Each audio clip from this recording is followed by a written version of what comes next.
नमस्कार दोस्तों, मैं दिलीप आप सबका स्वागत करता हूं शिक्षा मंडी में। तो दोस्तों, अगर आप रेलवे का ग्रुप डी का एग्जाम देने वाले हैं और आप इस बात का आपको डर लगता है कि किस तरह के प्रश्न पूछे जाते हैं, किस तरह का मैथ पूछा जा रहा है और इसको लेके आपके अंदर संशय है, किसी तरह का भय है, तो इस वीडियो देखने के बाद इस भय से आप मुक्त हो जाएंगे। तो आइए शुरू करते हैं पहले कि किस तरह के प्रश्न पूछे जा रहे हैं और इनमें किस तरह के और वैरायटी के मैथ पूछे जाने की संभावना है। तो आइए शुरू करते हैं इस वीडियो को। तो दोस्तों, प्रश्न है ट्रिगोमेट्री से कुछ प्रश्न पूछे जा रहे हैं हर शिफ्ट में। तो क्वेश्चन है कि sine x plus cos x equal to under root 3 cos x. अब इसमें आपको निकालना है कॉट की वैल्यू। कॉट एक्स क्या होगा ये आपको बतानी है। ध्यान रखिए दोस्तों, जब कभी भी प्रश्न इस तरह के पूछे जाएं, साइन कॉस में दिया हो और आपको कॉट या टेन की वैल्यू निकालनी हो, तो क्या करना है, या तो साइन या कॉस से भाग देना पड़ेगा। ये आपको ध्यान रखना है। इस तरह के प्रश्न जब साइन और कॉस में प्रश्न दिए हो, कॉट या टेन आपसे पूछा जाए, तो या तो आपको साइन से भाग देना पड़ेगा या कॉस से भाग देना पड़ेगा। ये करना पड़ेगा। तो ध्यान रखिए, इसमें हम क्या करेंगे, देखिए यहां कॉस है तो हम कॉस से भाग देते हैं ताकि ये वाला खत्म हो जाएगा। तो कॉस एक्स से हम भाग देंगे इसमें। ठीक, मैं लिख देता हूं, आपको लिखने की जरूरत एग्जाम में नहीं है। तो जब भाग देंगे यहां तो ये हो जाएगा साइन एक्स बटे कॉस एक्स, ये हो जाएगा कॉस एक्स बटे cos x equal to under root 3 cos x upon cos x. ये खत्म हो गया, ये खत्म हो गया। ये कितना हो गया, साइन एक्स बटे कॉस एक्स हो गया tan x plus 1 equal to आ गया अंडर रूट 3। अब tan x इक्वल टू क्या आ गया, अंडर रूट 3 माइनस 1। ये हो गया अगर tan x पूछा जाता, लेकिन आपसे पूछा गया है cot x। तो tan x इक्वल टू क्या होता है, tan x इक्वल टू होता 1 अपॉन cot x। तो ये हो जाएगा अंडर रूट 3 माइनस 1। तो cot x इधर चला जाएगा, तो ये इधर आ जाएगा। तो under root 3 minus 1 equal to आ गया cot x। ध्यान रखना, लेकिन ये आंसर नहीं होगा। अब इसको रेशनलाइज करना पड़ेगा, यानी इसको ऊपर ले जाना पड़ेगा। तो इसके उल्टे चिन्ह से ऊपर नीचे गुणा कर देंगे। तो गुणा करेंगे रूट 3 प्लस 1 बटा रूट 3 माइनस 1 और रूट 3 प्लस 1। तो ऊपर आ जाएगा रूट 3 प्लस 1 और इसको a plus B into A minus B पे करेंगे। तो ये 3 का स्क्वायर, अंडर रूट 3 का स्क्वायर 3 होगा और 1 का स्क्वायर हो जाएगा 1। तो ये आ जाएगा आपका under root 3 plus 1 upon 2 answer. तो इस तरह से प्रश्न को करना होता है। ध्यान रखना, मैं एक एक स्टेप आपको आगे ले गया हूं, लेकिन आपको एक स्टेप बढ़ने की जरूरत नहीं है। आपको जितना एडवांस सोचा जा सके, जितना आप अगले स्टेप में सोच सकते हैं, उसको इसमें सोचना है एग्जाम हॉल में। लेकिन मूल बात है कि इस तरह के प्रश्न पूछे जा रहे हैं और जब कभी भी इस तरह के प्रश्न पूछे जाएं, cot x tan x निकालना हो तो आपको sin x या cos x से भाग देना होता है। इस बात को आप ध्यान रखिए। अब आइए अगले प्रश्न पे चलते हैं।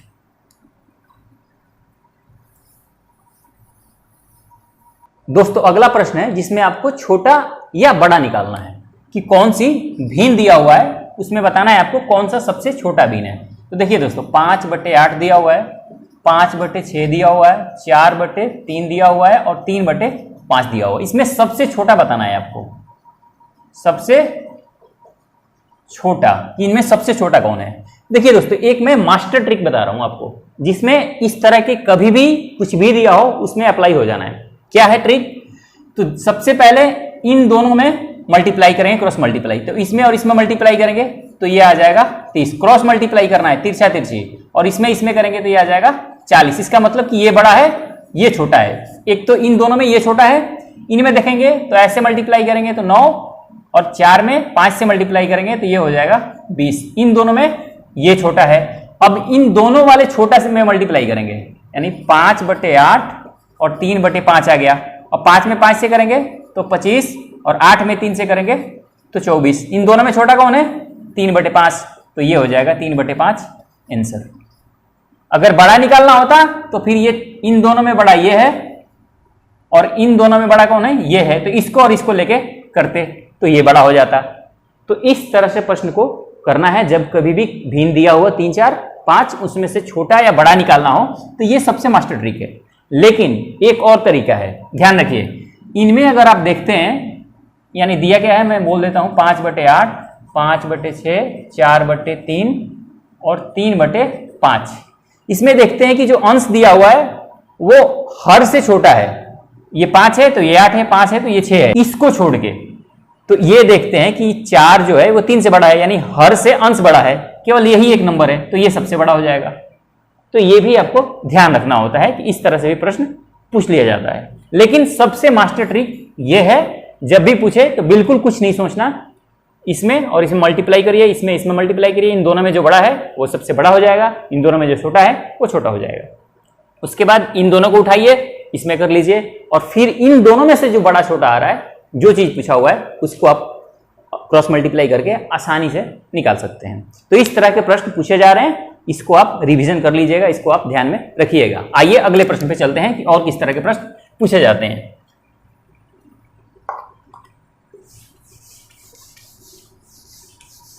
तो दोस्तों प्रश्न दिया हुआ है कि x = √a, उसके बाद है √b, फिर √a, फिर √b, ऐसे ऐसे ये अनंत तक गया हुआ है। ठीक है, ये सारी चीजें अनंत तक गई हुई हैं। तो क्या करना है, सबसे पहले इस तरह के प्रश्न जब भी पूछे जाएं तो ध्यान रखना क्या करना है, दोनों तरफ पहले ये पहला जो अंडर रूट है तो दोनों तरफ स्क्वायर कर देंगे। ये अगर क्यूब होता है यहाँ पे क्यूब रूट तो ये क्यूब करते, तो ये अंडर रूट है, स्क्वायर रूट है तो स्क्वायर करेंगे, दोनों तरफ स्क्वायर करेंगे तो ये आ जाएगा x² = a cube root b under root a cube root b, ये आ जाएगा ऐसे अनंत तक। तो आप देखते हैं अब कि यहाँ x² आ गया, और आप इसको छोड़ के और इसको पूरा क्या कर सकते हैं, ये x की वैल्यू दी हुई है, अनंत तक है, तो आपको इस तरह के प्रश्न में क्या करना है कि ये एक टर्म को छोड़ के जो सेम है और बाकी को ये मान लेना क्या है, इसको x मान लेंगे, क्योंकि x बराबर दिया हुआ है ये पूरा नंबर, और अनंत में से अगर ये घट भी जाए एक टर्म तो अनंत ही बचता है। तो ये क्या बचेगा, a क्यूब रूट b, और इसको हमने x मान लिया, तो ये क्या बच गया, x। अब क्या करना है, अब दोनों तरफ क्यूब कर देना है, क्योंकि ये क्यूब है ना, तो दोनों तरफ क्यूब रूट ले लेना है। तो ये हो जाएगा x की पावर 6, ये होगा a क्यूब, और इसको a क्यूब करेंगे तो ये आ जाएगा b इंटू एक्स। अब x से इसको काटेंगे तो x की पावर 5 आ गया इंटू a क्यूब b, तो x इक्वल टू क्या आ जाएगा, ये आ जाएगा अंडर रूट में x और a क्यूब इंटू b, ये हो जाएगा आपका आंसर। तो इस तरह के प्रश्न में पूछे जा रहे हैं कि x बराबर इस तरह के टर्म आपको दे दिया जाएगा और इस तरह से प्रश्न आपको पूछ लिया जाएगा। ध्यान रखना, इस तरह में और प्रश्न पूछे जाते हैं, जैसे आपको दिया होता है कि √12 प्लस √12 प्लस √12, इस तरह के प्रश्न अनंत तक दिए होते हैं और इसमें बताया जाता है कि इसकी वैल्यू क्या होगी। तो जब कभी भी इस तरह के प्रश्न पूछे जाएं, इसी तरह का ये भी प्रश्न है लेकिन थोड़ा सा इसमें बीच में प्लस आया हुआ, तो क्या करना है, इसको ध्यान से देख लीजिए, बहुत प्रश्न पूछे जाते हैं इससे। तो जब कभी भी इस तरह के प्रश्न दिए जाए ना, तो इस एक टर्म 12 को क्या करना है कि लगातार गुणनखंड में तोड़ लेना है, एक के बीच के गुणनफल में। तो इसको क्या लिख सकते हैं, 4 इंटू 3, इसके बीच का गैप हमेशा 1 होना चाहिए, ध्यान रखना। और जब कभी भी इस तरह के प्रश्न पूछे जाएगा जिसमें अनंत तक जाए हो, तो ये नंबर ऐसा ही होगा जो लगातार गुणनखंड में वो टूट जाएगा। जैसे ये 4 3 में टूट गया, ये भी 4 3 में टूटेगा, तो इसमें क्या हो जाएगा कि ये प्लस दिया हुआ है ना, तो ये जो बड़ा वाला गुणनखंड है 12 का गुणनखंड क्या हो गया, हमने 4 और 3 में तोड़ दिया। तो अगर ये प्लस दिया हुआ है यहां, तो आंसर हो जाएगा 4, अगर प्लस दिया हुआ है। अगर यहां माइनस होता सभी जगह तो आंसर हो जाता 3। तो आपको यह ध्यान रखना है कि जब कभी भी प्लस में अंडर रूट में कोई नंबर दिया हुआ हो और या माइनस में दिया हुआ, तो उसको लगातार गुणनखंड में तोड़ लेना है, क्रमागत गुणनखंड में उसको तोड़ लेना है। जैसे इसको 4 और 3 में तोड़ लिया। अगर मान लीजिए क्वेश्चन होता 20 plus under root 20 plus under root 20, इसी तरह से अनंत तक होता, तो आपको क्या करना था, इसको किस में तोड़ लेते हैं, 5 गुना 4 में, एक के गैप में तोड़ लेते हैं, यानी क्रमागत यानी लगातार गुणनखंड में इसको तोड़ सकते हैं। तो बड़ा वाला आंसर हो जाए, क्योंकि यहां प्लस है। अगर ये माइनस होता तो छोटा वाला आंसर हो जाता। तो इस तरह के प्रश्न भी आपसे पूछे जाते हैं, इस बात को आप ध्यान रखिएगा। आइए अगले प्रश्न पे चलते हैं। तो दोस्तों कुछ प्रश्न पूछे जा रहे हैं वर्क एंड टाइम से। वर्क एंड टाइम से जो मैथ पूछा गया है और पूछे जाते हैं किस तरह के, उसको समझिए। तो वर्क एंड टाइम से जिस तरह के प्रश्न पूछे जाते हैं उसमें सबसे ज्यादा जो प्रश्न पूछे जाते हैं उसके लिए फॉर्मूला ये यूज होता है कि W1 बटे M1 इंटू S1 बराबर W2 बटे M2 इंटू S2। अब यहाँ W2 क्या है, ये वर्क है, ये क्या है, मैन है, कितने मैन काम करते हैं, ये क्या है, आवर है यानी घंटा है, कितने घंटे काम करते हैं। इसी तरह से इसमें भी है। अब प्रश्न दिया हुआ है, प्रश्न है दोस्तों इसी के ऊपर कि 138 लोगों को एक घर बनाने में 50 दिन लग जाते हैं। ठीक, 138 लोग हैं, उनको घर बनाने में 50 दिन लग जाते हैं। आपको बताना है कि 260 पुरुष 20 दिन में उस काम को कितने भाग पूरा कर पाएंगे। ये पूरा एक भाग काम कर देते हैं, यानी एक घर बना देते हैं, तो कोई भी काम अगर पूरा हो जाता है तो वो क्या होता है, एक भाग होता है। तो यानी ये एक भाग काम कर देते हैं। तो पूछा गया है कि 260 पुरुष यानी 260 लोग 20 दिन में कितना काम कर देंगे, कितने भाग काम कर देंगे।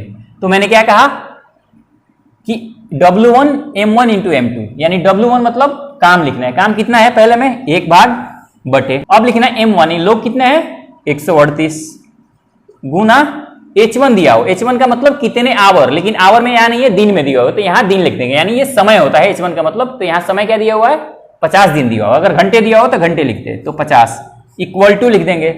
ये पूछा गया है आपसे कि कितने दिन में कर देंगे, मैं मान लूंगी, यानी आपको निकालना क्या है W2 कि कितने भाग इतने आदमी पूरा कर पाएंगे। यानी M2 कितना है 260 गुना समय कितना लग रहा है 20 दिन, यानी W2 निकालना है कि इतने लोग कितने भाग काम कर पाएंगे। 0 से 0, 2 से काटेंगे तो 2 6 के 12, 2 9 18। अब इसको 3 से काटेंगे तो 23 3 69, 23 3 से इसको काटेंगे तो 3 6 18, 3 9 27, और 23 से काटेंगे तो ये हो गया 23 3 69। ये 5 बचा है, ये 3 इधर भाग में है तो इधर जाके गुणा में हो जाएगा, यानी W2 इक्वल टू आ जाएगा, ये 3 ऊपर चला जाएगा और ये 5 तो बचा ही है 50 का, तो ये 5 हो गया।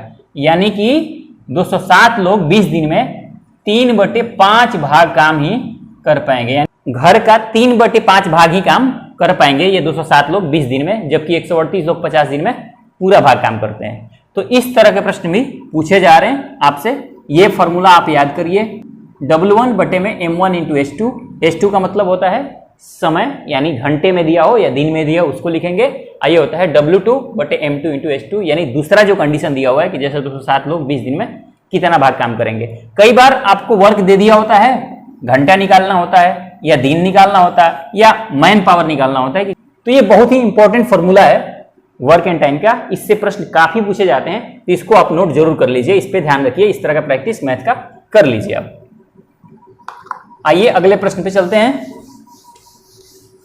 और किस तरह के प्रश्न पूछे जाते हैं इसको आइए समझते हैं। कुछ प्रश्न यूनिट डिजिट से भी पूछे जाते हैं। यूनिट डिजिट में जो प्रश्न पूछे जा रहे हैं इस तरह के कि 260 गुना 108 गुना 100 मल्टीप्लाई 100 नहीं 105 मल्टीप्लाई 103, इस तरह के प्रश्न में आपसे पूछा जा रहा है कि यूनिट डिजिट क्या है। बिल्कुल ही 1 सेकंड का प्रश्न है। यूनिट डिजिट निकालने के लिए क्या करना होता है कि लास्ट वाला नंबर को मल्टीप्लाई करना होता है। जैसे 8 में 7 से मल्टीप्लाई करेंगे तो 56 आएगा। अब ये इसका जो लास्ट वाला डिजिट है इसको 5 से मल्टीप्लाई करेंगे, ये आ जाएगा 30। अब एक बार 0 आ गया तो 0 में कितना भी नंबर हो 0 ही आएगा लास्ट में, तो इसका यूनिट डिजिट यानी इकाई अंक जो होगा वो हो जाएगा 0, इकाई अंक 0 हो जाएगा। ठीक है, ये हो गया आंसर। तो इस तरह से प्रश्न भी पूछे जा रहे हैं। यूनिट डिजिट से भी किसी किसी शिफ्ट में पूछ लिया जा रहा है प्रश्न, तो आप इस बात को भी ध्यान रखिए। अगले प्रश्न पे चलते हैं कि अब किस तरह के प्रश्न पूछे जा रहे हैं। दोस्तों कुछ प्रश्न चक्रवृद्धि ब्याज और साधारण ब्याज से भी पूछे जाते हैं। तो चक्रवृद्धि ब्याज से एक प्रश्न हमेशा पूछा जाता है, जैसे कि ब्याज छमाही संचित हो रहा है। तो प्रश्न ये है कि कोई धन है वो 10% की वार्षिक ब्याज की दर से चक्रवृद्धि ब्याज की दर से छमाही संचित होता है। तो बताना है आपकी वो कौन सी धन है जो कि 1 वर्ष बाद 13,230 रुपया हो जाता है। यानी दिया हुआ है रेट ऑफ इंटरेस्ट आपको 10% है, टाइम दिया हुआ है 1 वर्ष, लेकिन छमाही संयोजित हो रहा है। ध्यान रखिए छमाही संयोजित होता है, ठीक, यानी 6 वर्ष पे ब्याज लग रहा है। और ये अमाउंट कितना हो जा रहा है एक वर्ष बाद? एक वर्ष हो जाता है 13,230 रुपया। तो आपको बताना है कि धन कितना है, मूलधन कितना है। यानी प्रश्न क्या है कि 10% चक्रवृद्धि ब्याज की दर से जब छमाही संयोजित हो रहा हो ब्याज, तो आपको बताना है कि वो कौन सी धन है जो एक वर्ष के बाद 13,230 रुपया हो जाएगी। तो इस तरह के प्रश्न में क्या करेंगे, आपको निकालना मूलधन है तो रेट क्या है 10% है, छमाही संयोजित होता है तो रेट आधा हो जाएगा। रेट आधा हुआ तो 10/2 यानी 5% का रेट आ गया। छमाही संयोजित होता है ब्याज, इसका मतलब कि वर्ष में 2 बार ब्याज लगेगा, तो यानी 1 × 2 यानी समय हो गया 2 वर्ष के हिसाब से इसका कैलकुलेशन करेंगे, क्योंकि हमने रेट को आधा कर दिया है।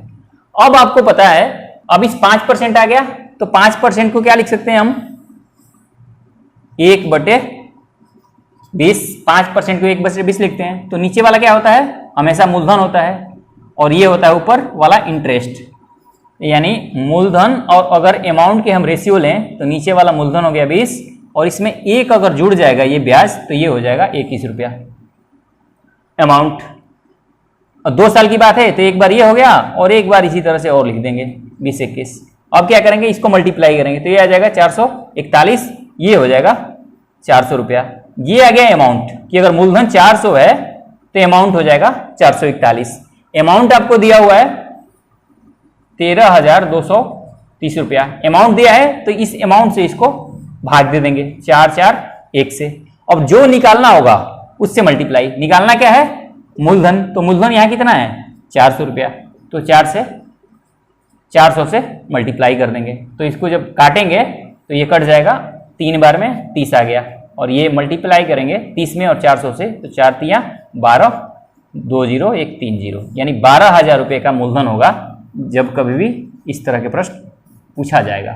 तो कई बार छमाही संयोजित होता हो या त्रिमाही संयोजित होता हो, इस तरह के प्रश्न पूछे जाते हैं। अगर छमाही संयोजित हो रहा है जैसे कि इस प्रश्न में है, तो समय में 2 से गुणा और दर में 2 से भागा, और अगर त्रिमाही संयोजित हो रहा है तो दर में 3 से भागा और समय में 3 से गुणा। ये ध्यान रख लीजिए कि हमेशा समय में गुणा होता है और दर में भाग होता है, ठीक है, अगर छमाही और तिमाही संयोजित हो रहा हो तो, ठीक है। और इस तरह से प्रश्न को कर देते हैं जब कभी आएगा। तो ये जो मेथड है इसको कहते हैं फ्रैक्शन मेथड, ठीक है। इस तरह के प्रश्न मैं बता रखा हूं, प्लेलिस्ट मिल जाएगा चक्रवृद्धि ब्याज का, साधारण ब्याज का, इस वीडियो के डिस्क्रिप्शन में, उसको आप चाहें तो जाके देख सकते हैं, बेसिक अपना स्ट्रॉन्ग कर सकते हैं।